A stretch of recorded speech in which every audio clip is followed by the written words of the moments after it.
time to start. Canadians want it. We want it. We want the Conservatives agree to pass the legislation before the end of the year. What a coup Kevin is. Briefly, the honourable member for Calgary Skyview. Very brief. Mr. Speaker, that was the question he should be asking his own member, own caucus member who joined that rally. He should not be asking us, and that's it. And now it's up to the Prime Minister. Is he going to fire that member of Parliament that's sitting right in his aisle, or is he going to keep him? And when it comes to the Bill C-14, Conservatives will support bill, any bill that's designed to increase safety for the Canadians. You know, but we believe this bill is so weak. It's better if... Unfortunately, time is up. We have to go to member statements. Statements by members. Déclaration de député. The honourable member for Oakville West. Thank you, Mr. Speaker. I rise today to recognize the exceptional teachers receiving the Prime Minister's Awards for Teaching Excellence in my beautiful riding of Oakville West. This award celebrates the achievements of educators that go above and beyond. These are leaders in the classrooms, mentors and coaches that support our children throughout their journey, who take the extra step and exceed the curriculum to help students succeed. To date, this award has honored over 2,300 teachers and considers Canada's highest honor for teachers teaching in early, primary and secondary education. I would like to extend my heartfelt congratulations to Ms. Fitron, Mr. Vittorio Iaffarti, recipients of the Regional Certificate of Teaching Excellence, as well as Mr. Kevin Carter, who has been awarded the Regional Certificate of Teaching Excellence in STEM.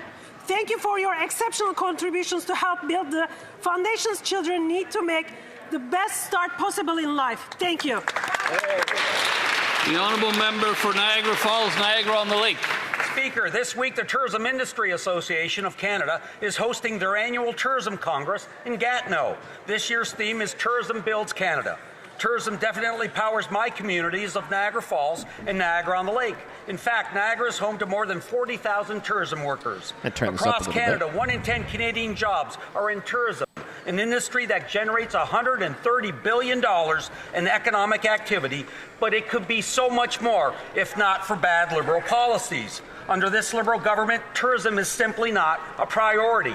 According to TIAC, cuts to the International Convention Attraction Fund, Tourism Growth Program, and Destination Canada's core funding, and excluding tourism from the capital cost allowance undermines the sector's potential. In a country where so much is broken after 10 years of this Liberal government, leave it to these Liberals to cut programs that actually work. Speaker, tourism builds Canada. Unfortunately, this Liberal budget fails to unleash its full potential. The honourable member for Hamilton West, Ancaster Dundas. Last week, Hamilton welcomed the Minister of Public Safety and the Secretary of State for Sport to announce federal funding for the amazing new Hamilton YWCA. Then the Secretary of State for Combating Crime joined the Mayor's Community Safety Roundtable discussing federal action to stop crime. We hosted the Minister of Industry to advance our government's Buy Canadian policy, meeting student leaders, workers and innovators, supporting Canada's next generation of jobs. And the Minister of Housing and Infrastructure met with Hamilton Housing Partners to continue work making housing more affordable and confirming Hamilton's light rail transit system remains a federal budget priority. This budget delivers billions of dollars in further investment and opportunity for Hamilton and cities across Canada. Mr. Speaker, leadership isn't American-style slogans, conspiracy theories, anger, and division. Effective government, real leadership, is being part of a great team that delivers results for Hamilton and all Canadians. The honourable member for Foothills. Breathtaking colours, more vibrant than one can imagine. Sounds and smells tantalizing your senses, cheering on world-class athletes, the 2- and 4-legged variety, as they achieve the unimaginable. This is what it means to experience Spruce Meadows, Canada's premier show jumping facility, which is celebrating its 50th anniversary. The bold vision of Ron and Margaret Southern, Spruce Meadows is a world-renowned institution, recognized for equestrian excellence and cherished for honouring the traditions and values of Southern Alberta. The Southern's hard work, prairie hospitality, and deep community roots built something truly remarkable. Their daughters, Linda and Nancy, are carrying on that family legacy. A legacy which is unforgettable as we cheer on Eric Lamaze and Hickstead, Captain Canada Ian Miller and Big Ben, and cheer on Aaron Ballard to be an Olympian and a Canadian legend. To the Southern family, the volunteers, staff, athletes, and fans who poured their hearts into this journey, thank you to Spruce Meadows for welcoming the world to Foothills for 50 years. The Honourable Member for Scarborough Centre, Don Valley East. Mr. Speaker, today is a day to celebrate science. The Office of the Chief Science Advisor and the Canadian Science Policy Centre have brought 45 researchers from across Canada to Ottawa today for Science Meets Parliament. These researchers are among our brightest emerging leaders, representing the full spectrum of disciplines from natural sciences and engineering to health sciences and social sciences. They are on the Hill to share their insights, connect with parliamentarians, and strengthen the vital link between science and policy in tackling Canada's most pressing challenges. Trusting relationships between those who generate evidence and those who apply it are essential. Opportunities like today allow both communities to meet, exchange ideas, and build mutual understanding. As chair of the Standing Committee on Science and Research, I am proud to be a champion for science. Please join me in welcoming the participants of Science Meets Parliament. Thank you. The Honourable Member for Calgary Skyview. Mr. Speaker, I rise today on behalf of the people in Calgary to express concern over the recent sentencing decision that chips away the public confidence in justice system.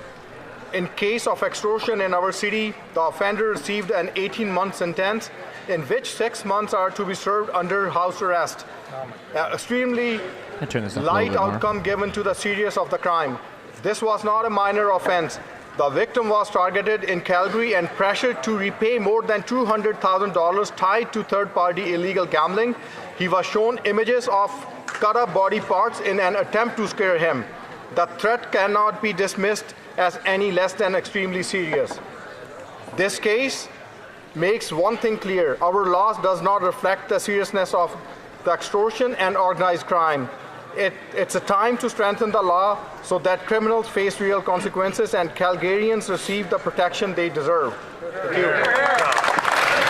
The Honourable Member for Surrey Newton. Mr. Speaker, 30 years ago, human rights defender Jaswant Singh Khalra stood here in Ottawa to urge parliamentarians to pay attention to the disappearances and unlawful killings of thousands of Sikhs in Punjab, India. Just months after the visit, he was abducted, tortured, and killed for his courage and conviction. Before his tragic death, he shared a powerful message, one that continues to inspire people around the world today. He reminded us that we must never stay silent in the face of injustice. As we honor Jaswant Singh Khalra's courage and sacrifice, let us reaffirm our shared commitment to truth, justice, and human rights, the values that form the foundation of our democracy. Thank you. The Honourable Member for Algonquin, Renfrew, Pembroke. Mr. Speaker, Canadians spend more on taxes than anything else. They spend more on taxes than they do on housing.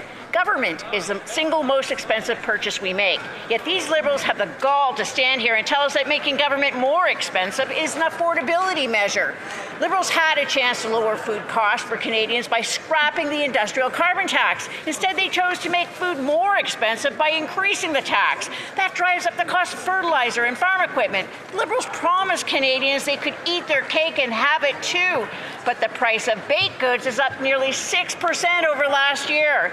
Now we know the Liberal plan. They will ban plastic food packaging, removing thousands of products from the store shelves.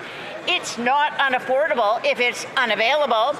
Mr. Speaker, Canadians shouldn't have to wait a generation for change. They need an affordable Conservative government now.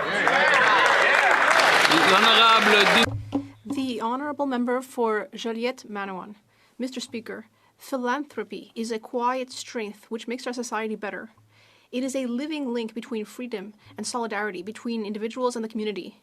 It reminds us that a people must not be measured just by its laws or institutions. It must be measured by the generosity of its soul. On November 15th, we dedicated a day to remembering the truth of the fact that philanthropy is active hope. And today, I would like to thank from the bottom of my heart the representatives that are here on the Hill. I would like to specifically thank Philanthropie Lanaudière, which embodies this support for justice and solidarity. Their team and partners are reducing indifference and creating spaces where everyone can live with dignity. They prove that true wealth is not a matter of accumulation but of sharing. And so let us remember that philanthropy and giving is a matter of affirming life and preparing the future. It must remain a shining light and a duty for all of us. The Honourable Member for Saint-Boniface Saint-Vital. Celebrates the memory of Louis Riel, a visionary leader, the founder of Manitoba, and a father of Confederation. On Sunday, I had the honor of attending with the Prime Minister the 140th anniversary of the execution of Louis Riel. More than a century after a Prime Minister betrayed him, it is particularly significant that another Prime Minister is choosing today to fully honor his legacy. Louis Riel reminds us that still today we must fight for justice and equality. His legacy still exists in Saint-Boniface and elsewhere in Canada, inspiring our commitment to respect, partnership, and reconciliation with the Métis Nation. I would like to thank the Manitoba Métis Federation and the Manitoba St. Joseph National Métis Union. On behalf of this House, I pay tribute to Louis Riel and to his enduring vision for our country. May this day always remind us of the strength and resilience of the Red River Métis Nation. L'honorable député de...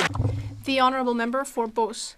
Mr. Speaker, this Liberal government is presenting us a red ink budget, a generational credit card budget, Mr. Speaker. Wow. They are spending wildly, and today's taxpayers, as well as future generations, will have to pay the bill. The Liberals think that 1 + 1 = 10. Even the Fitch Credit Agency is warning us about what might happen. And the fact that the Liberals never seem to respect their own fiscal guidelines, that is making our finances worse. Even the Parliamentary Budget Officer is against this budget and has stated that the government seems to have forgotten all about its commitment to reduce the debt-to-GDP ratio. It's pretty clear why the government wants to get rid of him. This Prime Minister is offering us a blank check, but he is ending up putting our children and grandchildren further in debt. We, the Conservatives, will continue to defend families, workers, businesses, taxpayers, and we will continue to oppose this irresponsible spendthrift government. Thank you very much, Mr. Speaker. The Honourable Member for Longueuil-Saint-Hubert. La liberté. Mr. Speaker, freedom is never merely granted. It must be conquered. These are the famous words of General Jean-Jacques Dessalines. On November 18th, 1803, the Battle of Vertières was waged. It was one of the most important battles in modern history. As a federal MP, but also as a son of Haiti, I rise today to speak to the strength, courage, and resilience of the Haitian people. They fought the powerful armies of Napoleon to throw off their shackles and acquire their freedom. The Battle of Vertières embodies the courage, dignity, and determination of the Haitian people. However, since that time, the country has faced challenges that still persist today. With that in mind, Canada's cooperation remains important. As an ally of Haiti, it must support the country, although that support should never replace Haitian leadership. By speaking about the Battle of Vertières, I wish to pay tribute to the heroes of the past. Le Président. The Honourable Member for Provencher. They cranked up the volume. Mr. Speaker, Canadians want stronger paychecks, safer streets, secure borders, and a self-reliant country. They cannot get that from a Prime Minister who puts Brookfield, the company he chaired, first. When the Prime Minister meets Donald Trump, he brings home nothing for Canada, only an $80 billion U.S. nuclear reactor deal for Brookfield, giving Donald Trump the jobs, the investment, and a 20% stake in Westinghouse profits. Canadians get nothing. While chair, the Prime Minister directed Brookfield to avoid $6.5 billion in Canadian taxes through shell companies that he established in Bermuda and the Cayman Islands on top of a bicycle shop. The Prime Minister's inflation tax and industrial carbon tax make groceries even more expensive, while Brookfield's CEO claims that inflation boosts their profits. When the Prime Minister goes abroad, Brookfield gets the deal. When he comes home, Canadians get the bill. Hear, hear. The honourable member for London West. I know that I speak for the people of London West when I say that we welcome the passage of the budget, and I want to highlight one of the concrete steps that it takes. One that came out directly from a pre-budget consultation held in my riding, the creation of Canada's Climate Corps. This is a practical, skill-driven program that will train young people, young Canadians for real jobs, Mr. Speaker. Jobs in resilience, emergency response, retrofit, green construction, and community infrastructure. When I met with young people in London West, the message could not have been more clear. They want opportunities that are hands-on, well-paid, and connected to the real needs of our local economy. The Climate Corps delivers exactly that, Mr. Speaker. It links youth in in-demand careers and helps employers fill critical labor shortages. This is what building one strong Canadian economy looks like, by focusing on results, and we are making sure that federal investments land where people actually live. London West helped shape this initiative, and I will make sure that I keep working to ensure that our young people are at the forefront of the line. The honourable member for Elgin, St. Thomas, London South. Mr. Speaker, I wish our high-flying Prime Minister coveted results as much as air miles. Since taking office, he's made 28 trips, flying 153,000 kilometers, which is enough to circle the globe 4 times. And he's off again this week, heading to the United Arab Emirates and then South Africa. No surprise from the Prime Minister, who collects passports like Pokemon and identifies as European when he's hanging out in Davos with his fellow global elites. But what do Canadians have to show for this? No trade deals, no tariff relief, just photo ops and hollow letters of intent.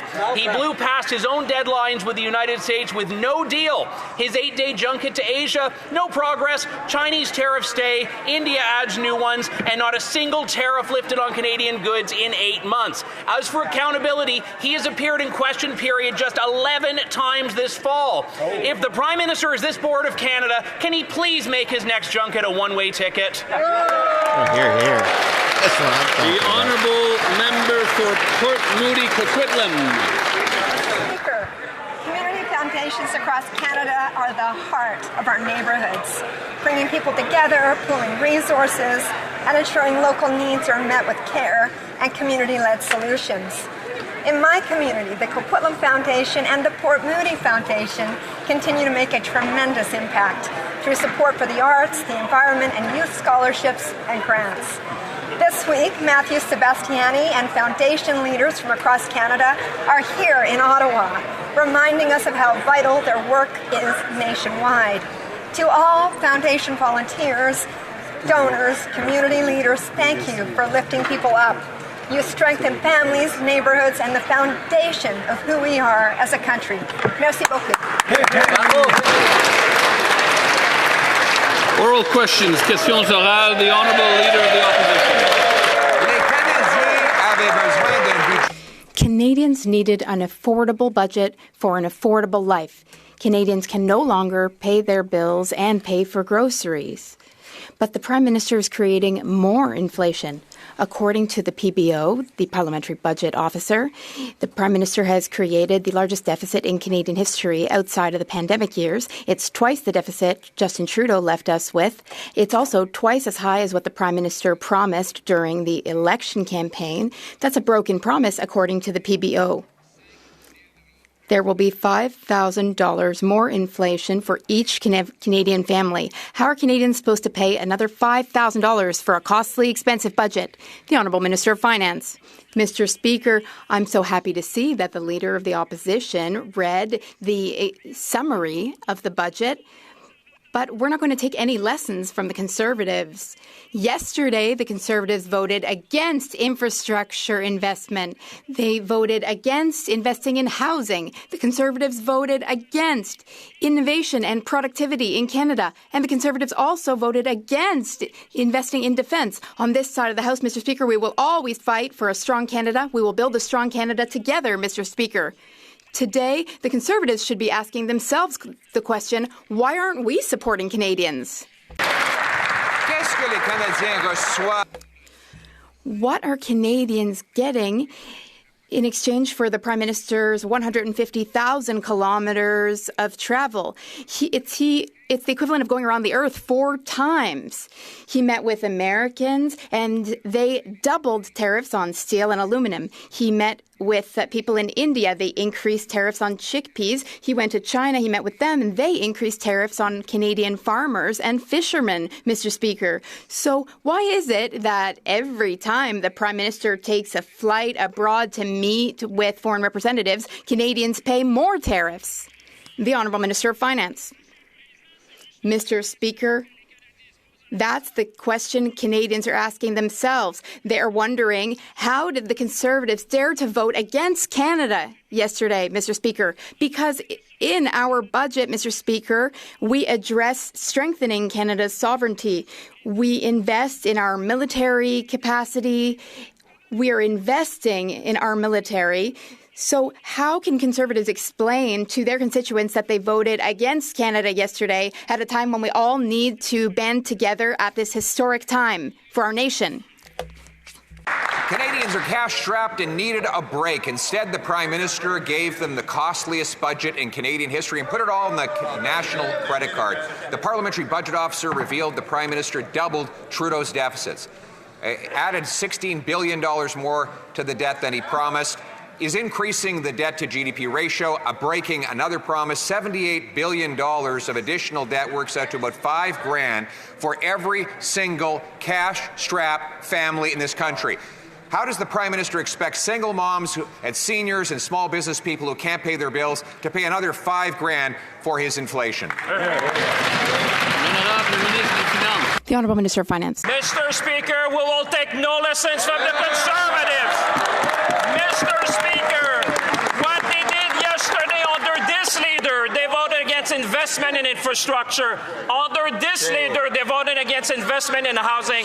Under this Conservative leader, they voted against productivity and innovation in our country. Under this leader, they voted against investment in our sovereignty, Mr. Speaker. On this side of the House, Mr. Speaker, we'll build a strong Canada, we'll empower Canadians, and we'll protect our sovereignty because we believe in Canada. The Honourable Leader of the Opposition. Mr. Speaker, I don't think anybody's been able to cram that many slogans into one answer, and this is coming from me. This is coming from me. Mr. Speaker, let's take housing. He says they're spending billions of dollars more on housing. The results are out today. Housing starts down 17% year over year. Where we need the most in Toronto, down 42% year over year. Vancouver, 36% year over year. Ontario, down 35%. And BC, down 22%. Why is it that the more Liberals spend, the less that we can build? The Honourable Minister for Housing and Infrastructure. Thank you, Mr. Speaker. Well, the Leader of the Opposition is ignoring the year-to-date results. He's looking month to month. He's twisting the facts. He's getting confused. Just said year over year. Conservatives have a tough time with numbers sometimes. We understand that. Year-to-date, 2025 versus 2024, we are up 5% with housing starts. Leader of the Opposition.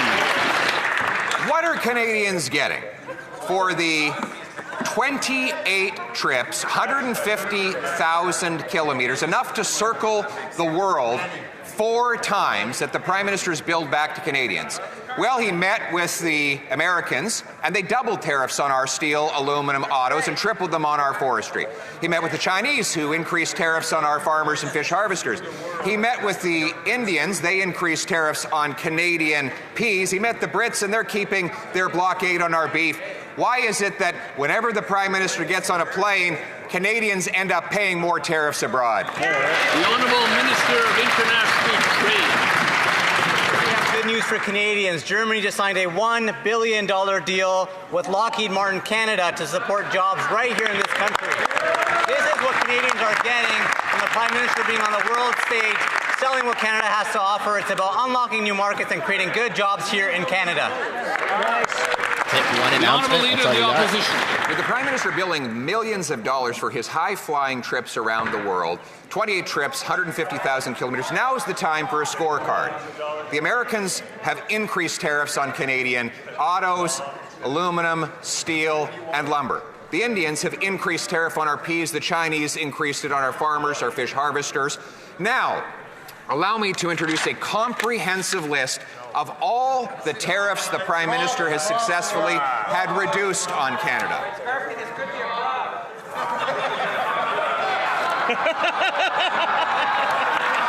Oh, they're going to say it's a prop. It's a blank page. Prop? It's not a prop. It's the blank piece of paper.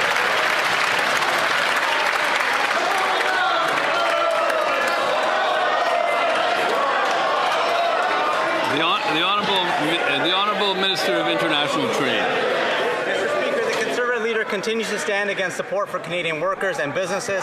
He has refused to support our government's plan to double non-U.S. exports over the next decade. In fact, he called Canadian exports, other than oil, pixie dust. Does the Conservative leader think our $5 billion in beef exports is pixie dust, or the LNG headed to South Korea from BC? Or what about the $7.6 billion worth of fish and seafood caught by hardworking Canadians? Why there's imaginary taxes or pixie dust, the Conservative leader needs to get on board and out of the way, Mr. Speaker. Thank you so much. The Honourable Member for Saint-Jean.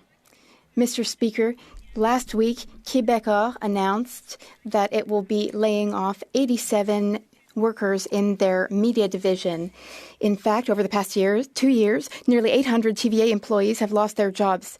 This is devastating for Quebec's culture and for the diversity of information in Quebec. Quebec's largest private TV station is on the brink of collapse, and Ottawa is doing nothing. Ottawa prefers to watch our TV station die a slow death. How many more people need to be laid off for this government to wake up? The Honourable Minister of Identity and Canadian Culture. Mr. Speaker, our thoughts go out to families and communities affected by these layoffs. My Bloc Québécois colleague's question would be more relevant if the Bloc Québécois had not voted for the most significant budget in Canadian history, which, if they had voted for it, they should have voted for it because we have credits to support journalism. They have voted against money for local journalism in Quebec and everywhere in Canada. So it's incomprehensible, Mr. Speaker. It makes no sense. The Honourable Member for Saint-Jean. Mr. Speaker, can you imagine how the people at TVA are interpreting the message the Liberals are sending them?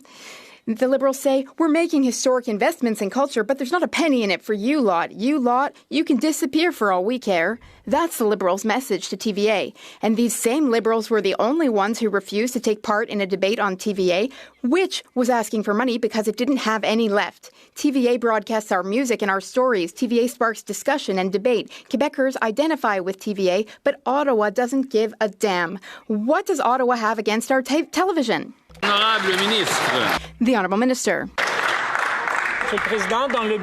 Mr. Speaker, in the budget, which the Bloc Québécois voted against, there is $150 million for Radio-Canada CBC, which is the most significant culture producer in Quebec. They voted against it. There's $26 million for the National Film Board, which is in Montreal, Mr. Speaker. They voted against that. There's $127 million for the Media Fund, $48 million for the Music Fund. They voted against all of those initiatives in the budget for culture in Quebec and everywhere in Canada. And that's outrageous, Mr. Speaker. The Honourable Member for Drummond. There's nothing for private broadcasters in the budget, though, Mr. Speaker. Now, Mr. Speaker, in order to please the almighty American president, the Prime Minister decided to scrap the digital services tax. The revenue from the digital services tax could have been used to create a fund to support the culture and information sector in the long term, with support for TVA, which is in dire need of it. Not only did the Liberals refuse to create such a fund, but they did absolutely nothing to secure the future of private television in Quebec and Canada. Why have the Liberals abandoned private broadcasters? The Honourable Government House Leader. Mr. Speaker, just like my colleague who just listed our commitments, my colleague listed our commitments to culture and to the media in our budget. I, like my colleague, don't understand that the Bloc Québécois, they've been calling for ports, they've been calling for quays in Saguenay, landing strips for airports. They want investments in major projects. They want health and housing funding in Quebec. Then what do? They voted against all of that. Why doesn't the Bloc Québécois stand with the Liberals in voting for Quebec and supporting Quebec? Honourable member for Calgary East. Prime Minister's costly credit card budget puts today's reckless spending on tomorrow's taxpayers. He's maxing out Canada's credit card. Watchdogs are exposing the Liberals' accounting tricks. Fitch and the budget watchdogs say Canada's credit score is at risk because the Liberals always break their own made-up fiscal targets. How many more fiscal watchdog reports is it going to take for this Prime Minister to finally rein in his costly credit card spending? The Honourable Secretary of State for Financial Institutions. Mr. Speaker, I got some advice for the leader opposite. He should go back in his lobby and push reboot on Chat CPC, because all it does is rehash the same tired old talking points. Last night, Mr. Speaker, this House passed a generational budget. We're going to invest in infrastructure, in defense and housing. We will transform this country from reliance to resiliency. It's too bad the members opposite didn't support us. Thank you, Mr. Speaker. The Honourable Member for Calgary East. The CRA's a mess under that guy, and he's trying out to be a comedian in here. The budget watchdog exposed the Liberals' shady accounting tricks. He said Liberals have a less than 8% chance of meeting their own fiscal targets that they made up while trying to hide $100 billion under so-called investments. The Prime Minister tried this trick in the UK. He's trying the same trick on Canadians. Instead of cooking the books to hide his $100 billion ego, why doesn't he just rein in his out-of-control, costly credit card spending? The Honourable Secretary of State. Mr. Speaker, they want to talk about slogans and quoting slogans. They quoted the food professor so much, you think it was the leader's personal chef, serving up the same tired old leftovers time and time again. Last night, we passed a generational budget that will transform this country. It's too bad the party opposite didn't support our budget. Thank you, Mr. Speaker. The Honourable Member for Barrie South, Innisfil. Every Canadian should be thanking their lucky stars that we have a parliamentary budget officer whose job it is to be independent and honest about the state of government deficits, debts, and spending. The budget watchdog last week called out the creative accounting in the Prime Minister's credit card budget, saying he's using a definition of capital investment that expands beyond the current treatment in public accounts and international practice. In other words, the Prime Minister is cooking the books, and his out-of-control deficit is pouring more gas on the debt and deficit fires. How many more alarms must go off for the Prime Minister to rein in his spending from his credit card budget? The Honourable Minister of Jobs and Families. This budget is a game changer for families across the country, whether it's the school nutrition program, which I know these Conservatives like to talk down, that's feeding hungry mouths in my riding of Thunder Bay Superior North and all across the country, or early learning and childcare program that's reducing fees. Listen to this, Mr. Speaker. ELCC has taken a huge mental and financial load off our family, particularly during these times. That's from a parent, Mr. Speaker. You can't beat that. Honourable Member for Barrie South, Innisfil. And what's the Liberal response to the interim PBO's warnings? They put him on notice that they'll be looking to replace him with someone who has, quote, tact and discretion. Presumably that means replacing the budget watchdog with someone from the Prime Minister's inner circle of corporate buddies who take their marching orders from him. The independence and oversight of the budget watchdog is designed to call out the deception and raise the alarms to ensure that every MP and Canadian knows when the books are being cooked. Here's a question. Why is it that the watchdogs who are challenging the wolves on this credit card budget being threatened? The Honourable Government House Leader. Mr. Speaker, of course there's a well-worn process for appointment of the parliamentary budget officer, which involves consulting with all members of this House, including the Leader of the Opposition. We look forward to the members' feedback on that very important job search. The The Honourable Member for Bellechasse, Lisette-Chemin-Lévis.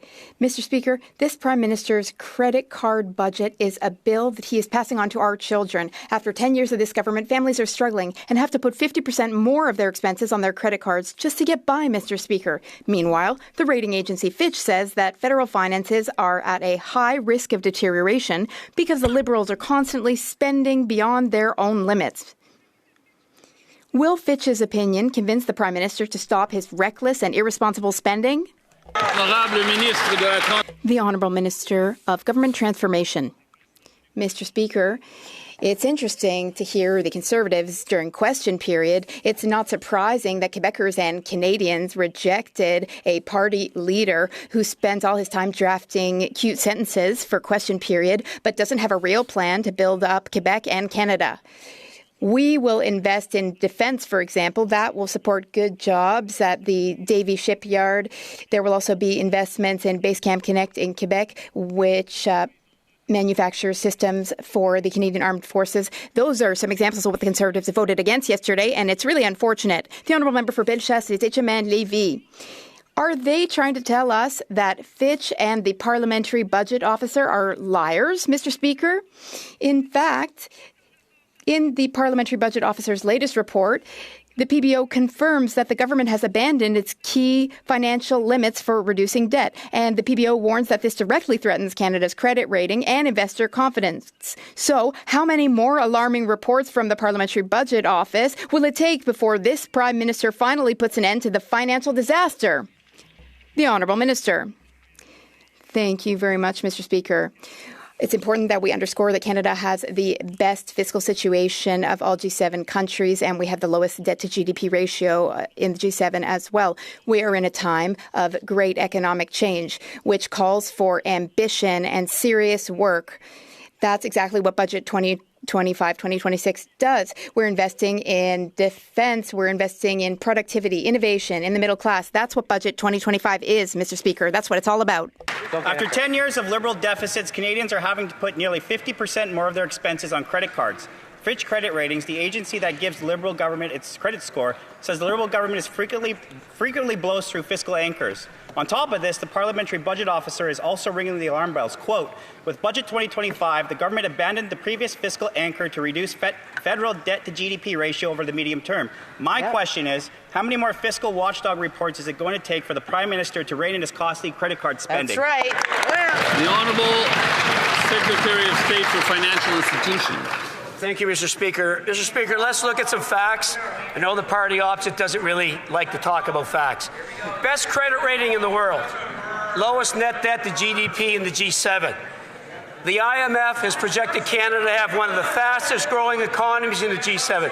Mr. Speaker, we are laser focused on building the strongest economy in the G7. Mr. Speaker, the party opposite talks slogans and rhetoric and outdated slogans, but Mr. Speaker, we're focused on building the strongest economy. Mr. Focus, we will deliver for Canadians because that's what Canadians expect from a serious government. Thank you. L'honorable député de Jonquière. The Honourable Member for Jonquière.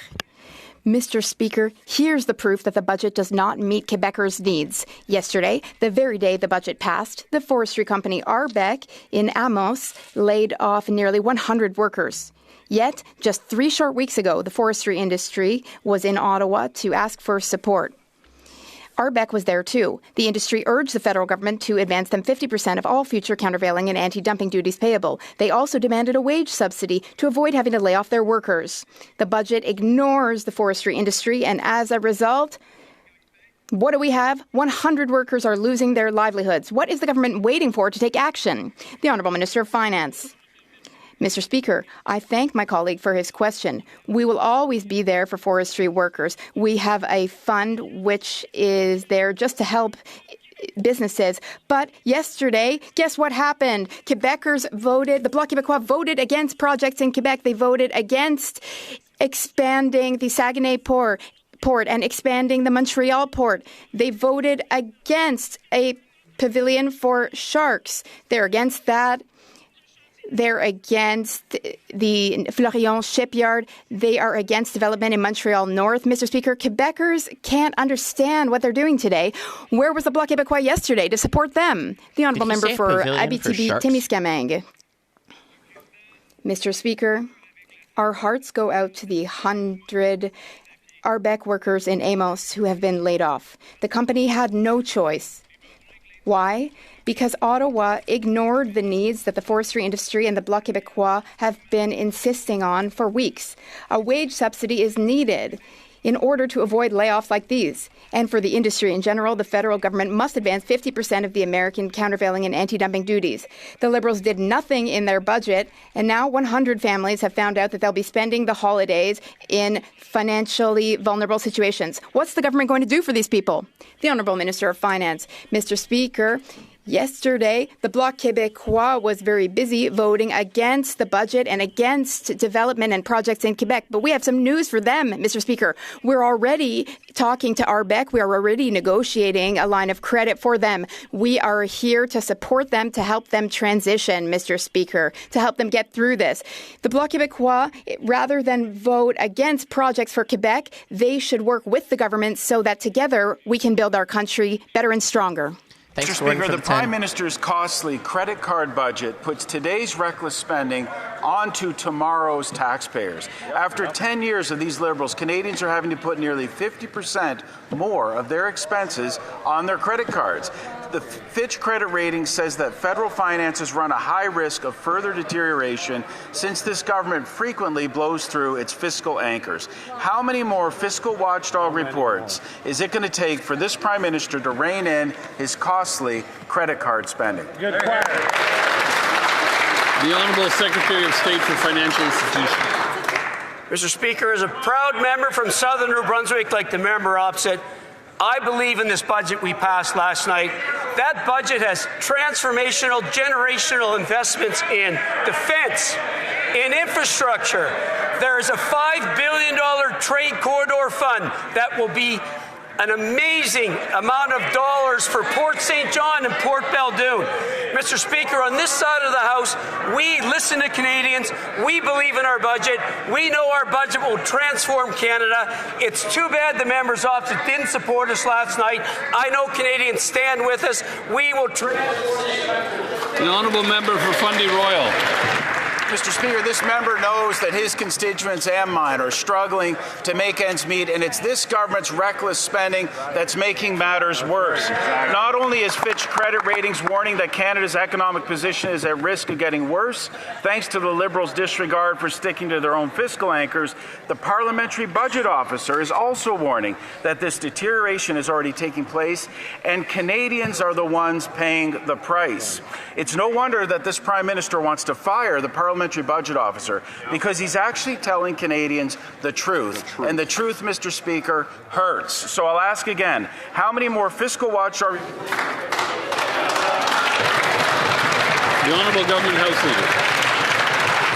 Mr. Speaker, that member is an experienced member, so experienced, in fact, he was here for that 10-year river of Harper red ink, the biggest budget deficits on record in the history of the country. And it's funny, he wasn't talking about that then. And what he's done now is he's voting against a budget that creates opportunity right throughout Atlantic Canada, right throughout the province of New Brunswick, that creates opportunity for young people in New Brunswick, in energy, in infrastructure. We're going to keep building this country despite that member, his history of red ink, and his negativism.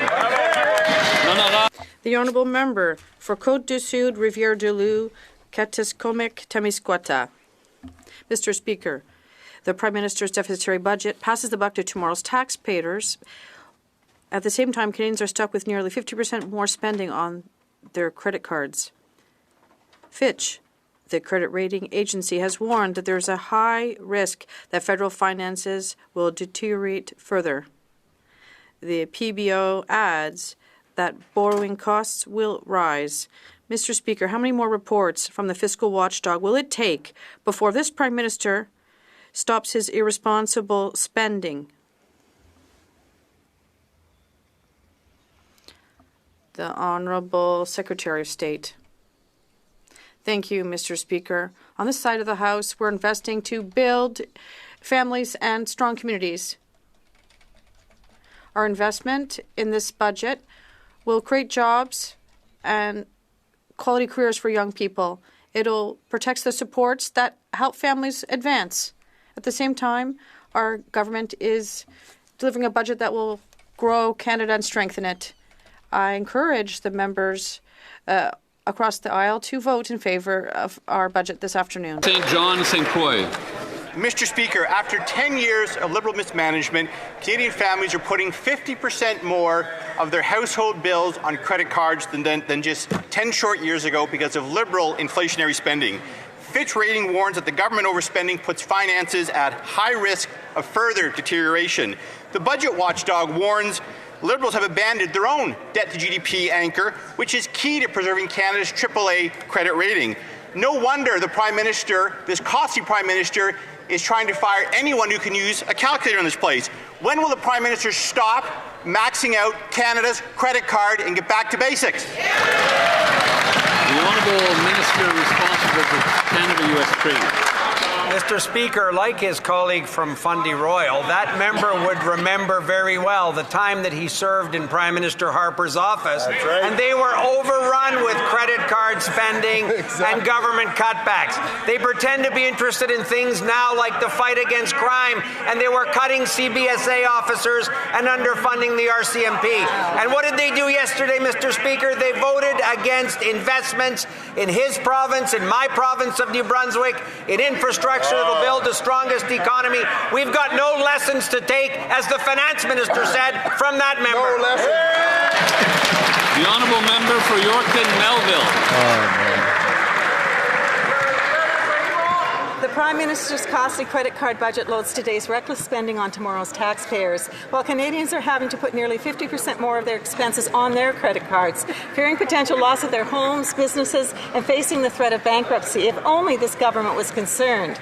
The warnings from Fitch and the parliamentary fiscal watchdog are ringing alarm bells. Abandoning one fiscal anchor and replacing it with another is already failing to build investor confidence in Canada. How many more fiscal watchdog reports will it take for this Prime Minister to rein in his costly credit card spending? The Honourable Secretary of State for Seniors.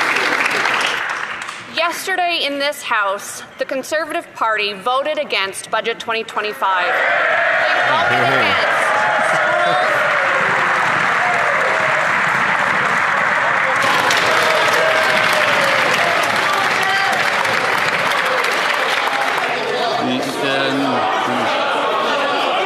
Not from the top, but the member can continue. Those Conservatives voted against food in schools for children. They voted against an income tax cut for the middle class. They voted against $75 million in apprenticeship training. They voted against a refundable credit for personal support workers. They voted against $45 million to address violence against women, and they voted against crucial support for seniors like the old age security. Mr. Speaker, Canadians want to know who The Honourable Member for Rivière-des-Mille. No. D'accord, allez-y. Go ahead. Speaker, Northern Ontario has a proud mining legacy. We are known across the globe as a mining powerhouse, and we are ready to lead in the clean economy. The Minister of Energy and Natural Resources visited our region last week, where he saw firsthand the real opportunities that Northern Ontario offers to our government's plan to grow our economy. Having major projects from Northern Ontario included on the list sends a clear signal that Northern Ontario is at the centre of Canada's critical mineral future. Can the Minister tell us what this means for the workers and local communities of our region? The Honourable Minister of Natural Resources. Mr. Speaker, I'd like to thank the member for that question. The Crawford mine will help anchor Canada's leadership in clean industrial materials. It will supply high-grade, low-carbon nickel for batteries and green steel, with projected emissions close to 90% lower than the global average, while creating 1,000 direct jobs and 3,000 indirect jobs over the 40-year mine life. This is an example of acting decisively, building stronger, more reliant Canada, and getting projects built faster with the Major Projects Office. The Honourable Member for Foothill. This Liberal government is the most expensive in Canadian history, and every dollar the Prime Minister spends comes out of the pocket of hardworking Canadians, driving up the costs of everything. Food prices are 50% higher than the target rate, and experts have warned the Liberals the industrial carbon tax is driving up the cost of fertilizer, farm equipment, and food. Now, the Liberals like to say this tax is imaginary, but they're increasing their own imaginary tax in the budget. Is that what they tell parents of the 700,000 kids lined up at food bank, is you're imagining things? Why is the Prime Minister increasing the industrial carbon tax when food is already unaffordable? The Honourable Minister of Agriculture and Agri-Food. Thank you, Mr. Speaker. Mr. Speaker, this budget meets a moment, speeding up national building projects, boosting trade diversification for agri-food and agriculture, for our economy, and those generations he speaks of to come. $150 billion in infrastructure alone in the plan, including trade corridors, agri-marketing, ag stability, clean fuel regulations, biofuel incentives, CFIA funding for digital trade, investments in can export, EDC, global affairs, all for trade diversification and growing agriculture, Mr. Speaker. And Buy Canada plan, Mr. Speaker, that's so important to all our agriculture farmers and ranchers out there. Thank you, Mr. Speaker. The Honourable Member for Foothills. What this budget did was put intergenerational debt on Canadian families. But here's the fact that the minister just ignored entirely. Canada, food inflation in Canada is 40% faster and higher in Canada than it is in the United States. Canada is the only G7 country where food inflation has actually increased in 4 straight months. We have a record-shattering 2.2 million Canadians forced to a food bank in a single month. Why is the Prime Minister breaking his promise to Canadians, increasing an industrial carbon tax, increasing food costs for Canadians who already can't afford to put food on the table? Honourable Minister. Thank you, Mr. Speaker. Mr. Speaker, we all know the Canadian Climate Institute most recent research shows Canada's industrial carbon pricing system have essentially no impact on households. Agriculture plays a significant role in their achievement, Mr. Speaker, to lead the G7 nations. We're going to stand alongside our growers, our ranchers, and our farmers. Thank you, Mr. Speaker. The Honourable Member for Battleford's Lloydminster. What the hell? Role in their achievement, Mr. Speaker, to lead the G7 nations. We're going to stand alongside our growers, our ranchers, and our farmers. Thank you, Mr. Speaker. The Honourable Member for Battleford's Lloydminster. This Liberal government is the most expensive in Canadian history. Every dollar the Prime Minister spends comes out of the pockets of Canadians and drives up the cost of everything. The cost of baby formula has jumped nearly 84% since 2017, and the growing reports of parents going to desperate measures to feed their babies is truly alarming. Yet, when the Liberals had a chance to lower food costs, they chose to increase it. Why is the Prime Minister increasing the industrial carbon tax and making food more expensive? The Honourable Secretary of State for Rural Affairs. Thank you. Thank you very much, Mr. Speaker. I just want to point out when it comes to the budget that Saskatchewan is watching. Saskatchewan is here, Mr. Speaker. For 10 years, those Sask Conservatives have voted against billions of dollars in project commitments and programs that would have helped my home province to move faster and build stronger. They did this just for their petty and immature political games. That ends today, Mr. Speaker, because this Saskatchewan MP is voting for the budget and voting for the interests of Saskatchewan. The Honourable Member for Battleford, Lloydminster, Meadow Lake. Mr. Speaker, the Liberal budget and those initiatives are not working. Parents are still struggling to afford baby formula under this Liberal government's watch. And now Stats Can is reporting another year-over-year increase of 6% on the price of baby formula. The Liberals had a chance to lower food costs for Canadians by scrapping the industrial carbon tax. But they chose to make food more expensive by increasing it. So I will ask again, why, when so many parents are struggling to feed their babies, is the Prime Minister increasing the industrial carbon tax and making food more expensive? The Honourable Secretary of State. Now, Mr. Speaker, I know they haven't developed a budget in the last 10 years, so they're a little out of practice, Mr. Speaker. But I'm going to ask them, what part of this budget would they cut? Would it be the RCMP Heritage Project? Would it be the thousands of houses that are going to commit to building in Saskatchewan? Would they shut down the nation-building mine in northern Saskatchewan? The $370 million in biofuels to benefit our canola farmers? Would they vote against $257.6 million for firefighting aircraft? Where would you cut? What would you sacrifice on Saskatchewan's behalf?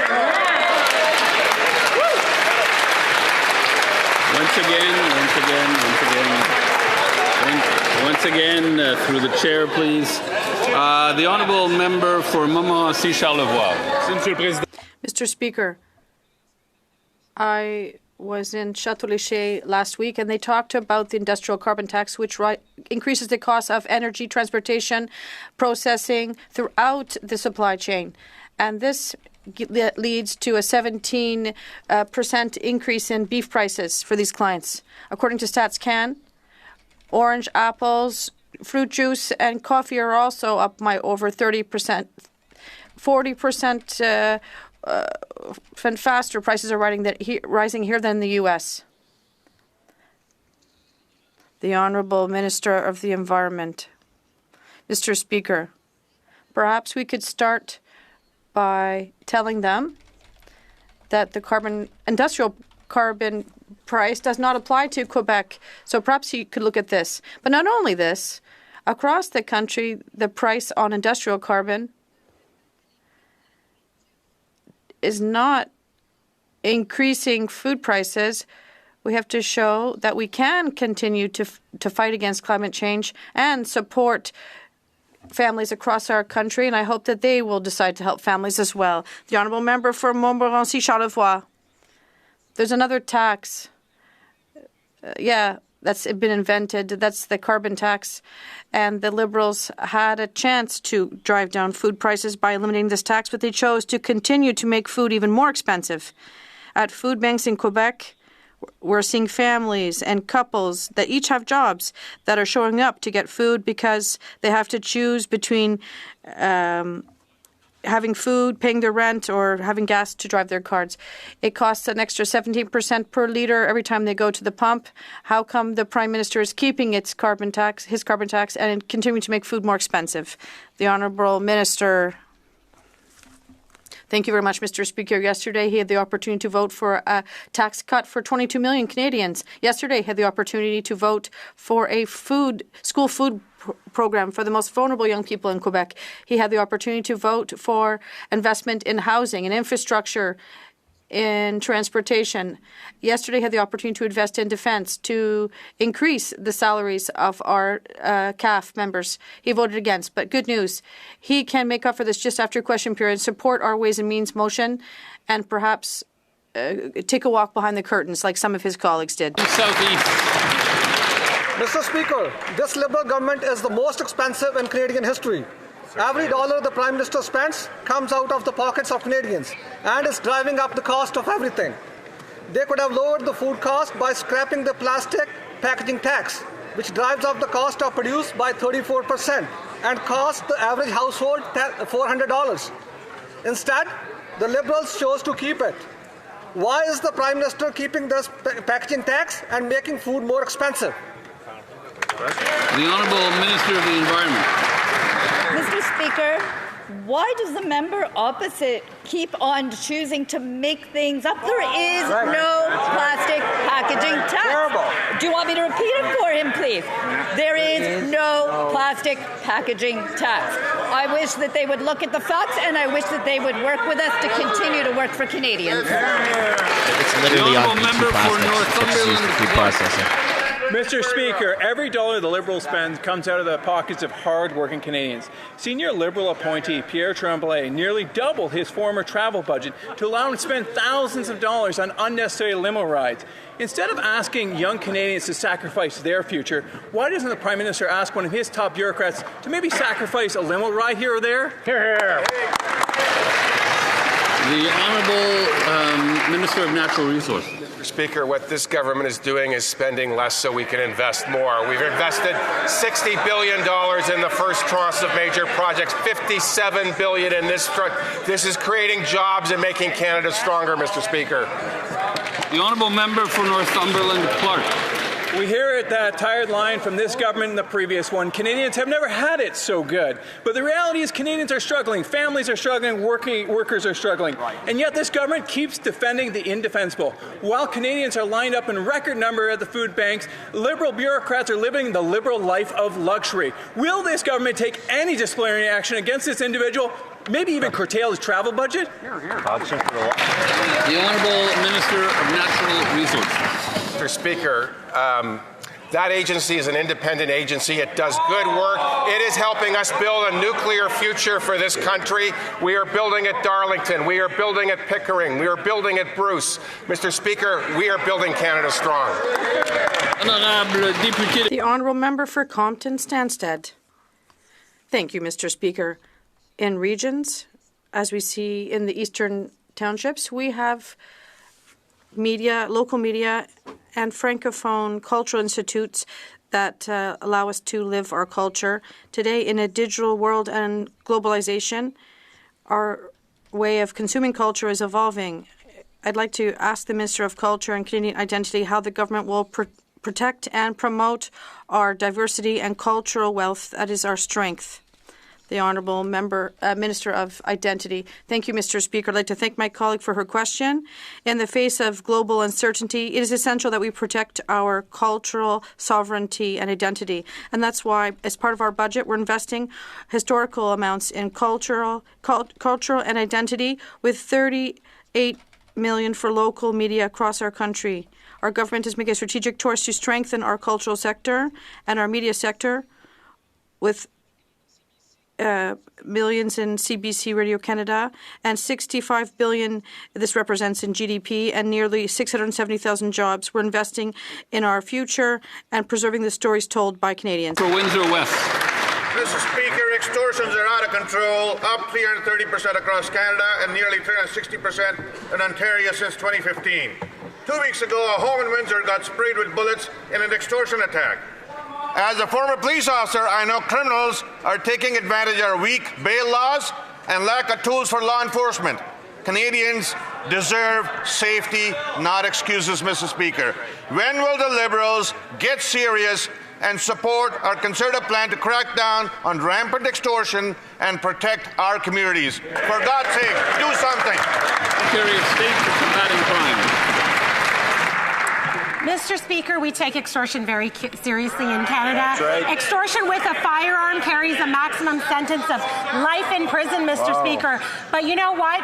These extortionists think they're not going to get caught, and you know that's why that is, because we haven't given law enforcement the tools they need to catch extortionists. And those tools are in our C2 bill, Mr. Speaker, but except the Conservatives do not agree with that bill, and they will not give our police lawful access tools in order to catch these extortionists, so they know they're going to get away with it. The honourable member for Cloverdale Langley City.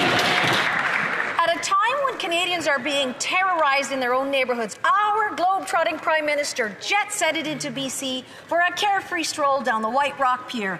A stroll while families in Surrey are barricading their doors. A stroll while homes and businesses are being shot up for the second and third time. A stroll while a sunset stroll while gangs tell victims, give us 5 more names to extort or you're next. It's mind-boggling that he flew out to crack jokes on the pier instead of tackle extortion. Why won't they support the Conservative plan to crack down on extortion crisis? The Honourable Secretary of State for Combating Crime. Mr. Speaker, the Conservatives have no plan. If they had a plan, they would support C-14.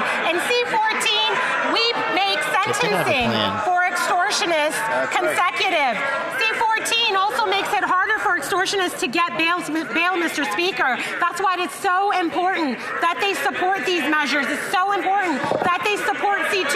But, Mr. Speaker, I think they don't support it because that would mess up their fundraising plans. The honourable member proposed a bail for Pitt reform Meadows, act. Maple You Ridge. voted against Mr. it. Speaker, CTV just reported an extortion-related shooting in Abbotsford, in BC. Entire communities are living in fear as extortion has exploded nearly 500%. This is unacceptable and an indictment on this soft-on-crime, hug-a-thug Liberal government. Right. Conservatives are providing solutions. The Liberals are silent. Just this morning, our Conservative leader requested emergency debate on extortion. The Liberals shot it down. When will the Liberals take this seriously and not give empty platitudes? The Honourable Minister of Justice. Mr. Speaker, just because my colleague doesn't read the legislation the government puts on the floor of the House of Commons doesn't mean it doesn't exist. I would invite him to read Bill C-14, the Bail and Sentencing Act, which makes it difficult for people who are charged with violent extortion to be released on bail. I invite him to read Bill C-2, the Strong Borders Act, which gives tools around lawful access to law enforcement to actually catch the guys who would commit extortion before it impacts people in his communities. If he wants to reduce the temperature in this House, work across partisan lines, there is something he can do. He can vote for these bills to crack down on extortion, or he can continue to make partisan hay out of it. The Honourable Member for Mont-Saint-Bruno-L'Acadie. Mr. Speaker, as a young person who has benefited from a summer job, I know how important Canada Summer Jobs is to skill acquisition, and it helps young people to start their careers off to a good start. The Honourable Secretary of State. Thank you, Mr. Speaker. The member for Mont-Saint-Bruno is an excellent example of how Canada Summer Jobs helps young people to succeed. It supports well-paid seasonal jobs that allows young people to gain skills and workforce experience. Next summer, we'll be supporting approximately 100,000 summer jobs for young people, and together we'll be supporting more than 75,000 jobs, and we'll be building a strong Canada. Member for Brampton West. Mr. Speaker, extortion is up 330% across Canada since 2015. This is a national crisis. Yet again, the Liberals refused an emergency debate. In Peel, police charged a man in two shootings in Brampton and Caledon linked to organized crime. Extortion cases are skyrocketing. Communities are afraid. Families are worried. Businesses are being targeted. Conservatives have a plan to stop this surge. When will the Liberals finally act and support our Conservative plan to crack down on Canada's rampant extortion crisis? The Honourable Secretary of State for Combating Crime. Mr. Speaker, what is the Conservative plan? We heard it in the House earlier today. It's to stall our legislation, That's Mr. right. Speaker. We've brought C2, we've brought C12 and C14, all measures that will help in these types of crimes, Mr. Speaker. It'll give them tougher sentences. It'll make it harder for them to get bail. But they don't want to support real solutions, Mr. Speaker. They just want to delay, they want to cut, and they want to fundraise for their own personal means, Mr. Speaker. The Honourable Member for Vancouver Kingsway. Last year, this Parliament passed legislation to deliver diabetes and contraceptive medications to every Canadian through our public healthcare system. This is vital to millions of people's health and the foundation of universal pharmacare. Liberals promised Canadians in Budget 2025 they would protect pharmacare, but they didn't allocate any money to it. No. Will the Prime Minister clearly confirm that he will keep his word and make funding available to every province and territory who wants to sign a pharmacare agreement with the federal government? The Honourable Minister of Health. Speaker, I want to thank the member of the opposition for his question. There is a lot of noise in the chamber, and I would ask the member to start her answer again, please. From the top. I can. So our government will always protect Canada's healthcare system, including pharmacare and dental care. These are clear commitments, and we will keep them.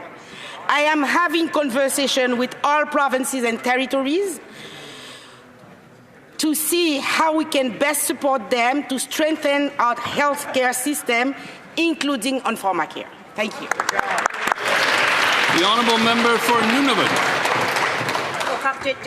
Inuit rely on hunting and trapping in a harsh environment. Nunavut is vast with over 45,000 kilometers of coastline with no search and rescue base. When Nunavut are in trouble, they must wait for help from Halifax over 2,000 kilometers away. Wow. Nunavut needs a centrally located search and rescue in Sanirayak. Will this government do that or continue to keep Inuit at risk of losing their lives while they are out on the land? Here, here. The Honourable Secretary of State for Northern and Arctic Affairs. Mr. Speaker, Budget 2025 makes historic investments with the new $1 billion Arctic Infrastructure Fund. This is designed to strengthen airports, seaports, and all-season roads, which are critical lifelines for search and rescue. By improving northern transportation and communications infrastructure, the budget directly enhances the safety of the North. It's ensuring faster response times and better coordination when emergencies occur on land, sea, or ice. So these are the investments that reflect our commitment to equity, reconciliation, and protecting the lives in Canada's North. Hear, hear.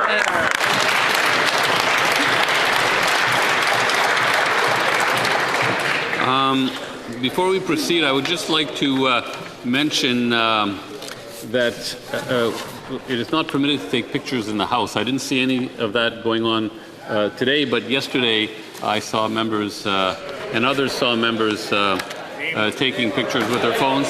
So I just want to make that point. Pardon? Well, anyway. Okay, Mr. Champagne, seconded by... Orders of the day. Okay. Orders of the day. Ordre du jour, ordre maintenant du gouvernement, voici moyen. Government orders, Ways and Means. Motion number 7, consideration of a Ways and Means motion to introduce a bill entitled an Act to implement certain provisions of the budget tabled in Parliament on November 4th, 2025. Mr. Champagne, seconded by... Sorry, is the member standing for... No, not a point of order or anything? Okay, shall I dispense? Okay. Okay. If a member si un député participant en personne désire... If a member participating in person wishes that the motion be adopted or adopted on division, yes? On division? We agree? Agreed? Okay, adopted. Je déclare la motion adoptée. I declare the motion carried on division.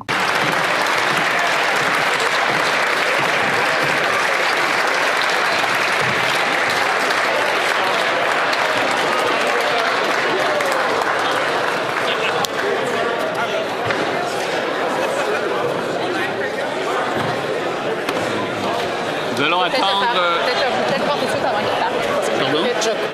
Okay, so we're going to take a little bit of a break. We've got about 17 minutes until the committee, which is actually going to be pretty good. We're talking about some previous reports from the Auditor General, which are going to coincide with things that are still happening.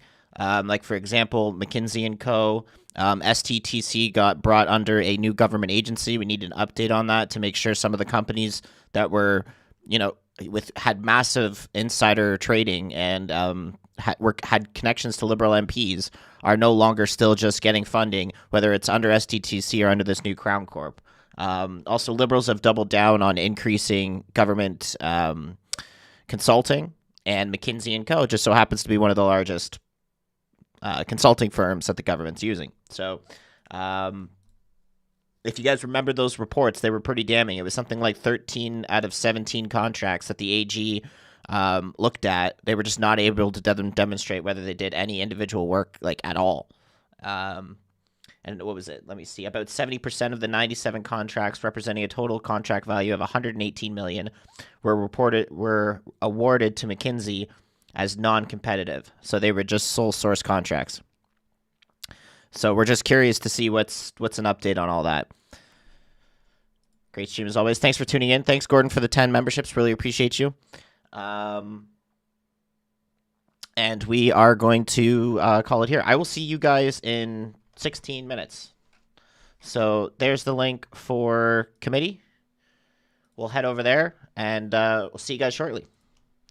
If you just want to stay for question period, like if you just tune in for question period, I know a lot of people don't like watching the committees, so we'll be live again tomorrow, 2 p.m. Eastern Standard Time for question period. Carney's not going to be there because he's flying out right now. So he'll be in like Abu Dhabi or Dubai, or he's somewhere in the Middle East tomorrow. So we won't see Carney in question period at all this week. But Pierre will be there, so tomorrow will still be pretty good. Anyway, see you guys shortly. 15 minutes. Go grab a coffee or whatever. Cheers, guys.